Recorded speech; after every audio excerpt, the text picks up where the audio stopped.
இன்னைக்கு பாத்தீங்கன்னா குமரி மாவட்டத்துல கடந்த 2 வருடத்துல 6 பேருக்கு HIV பரவி இருக்கதாட்டு ஒரு தகவல் வெளியா இருக்குது. என்ன காரணம் அப்படின்னு பாத்தீங்கன்னா டேட்டோ போட்டதுதான் காரணம் அப்படின்னு சொல்லியிருக்காங்க. டேட்டோ அப்படிங்கிறது எப்ப ஆரம்பிச்சு அப்படின்னு பாத்தீங்கன்னா பழைய காலத்துல பெண்கள் கணவரோட பேரை சொல்ல மாட்டாங்க. அதுக்காக கையில பச்சை குத்தி வச்சிருப்பாங்க அவங்களோட கணவரோட பேரை. இதை யாராவது கேட்டா காணிக்கிறதுக்கு வசதியாட்டு இருக்கும். காலப்போக்கில் ஹஸ்பண்டோட பேரை பெண்கள் சொல்ல ஆரம்பிச்சாங்க.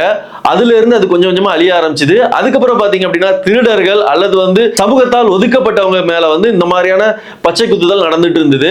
இது எல்லாமே காலப்போக்கில் அழிஞ்சிருச்சு. இன்னைக்கு நாகரிகம் வளர வளர வெளிநாட்டு கலாச்சாரம் அப்படின்னு சொல்லிட்டு டேட்டோ மறுபடியும் ஆரம்பிச்சு போட்டுட்டு இருக்காங்க.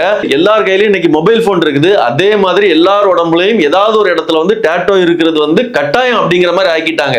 அது மட்டும் இல்ல கலர்ல போடுறாங்க, 3D பிரிண்ட் மாதிரி பல விஷயத்துல டேட்டோ போட்டுட்டு இருக்காங்க. இதன் மூலமா நிறைய அலர்ஜி வருது, நிறைய டிசீஸும் வருதுன்னு சொல்லிட்டு மருத்துவர்கள் குறிப்பிட்டிருக்காங்க. இருந்தாலும் தொடர்ந்து போட்டுட்டு இருக்காங்க. தொடர்ந்து போடுறதுலாம் தப்பு இல்ல. போடும்போது பாதுகாப்பான இடத்துல அதற்கு பயன்படுத்துற ஊசி இங்கு தொற்றுள்ளவங்க யாருக்காவது பயன்படுத்தியிருக்காங்களா, நமக்கு இதெல்லாமே புதுசா அப்படிங்கிறத பார்த்தாவது பயன்படுத்துங்க அப்படிங்கிறத என்னோட தாழ்மையான வேண்டுகோள். அது மட்டும் இல்லாம சில கண்ட்ரில பாத்தீங்கன்னா இந்த மாதிரியான டேட்டோ போட்டிருக்கவங்கள அளவே பண்ண மாட்டாங்க. அதே மாதிரி இந்தியால ஏதாவது புதிய சட்டங்கள் போட்டுச்சுன்னா நீங்க எல்லாம் எங்க போவீங்க?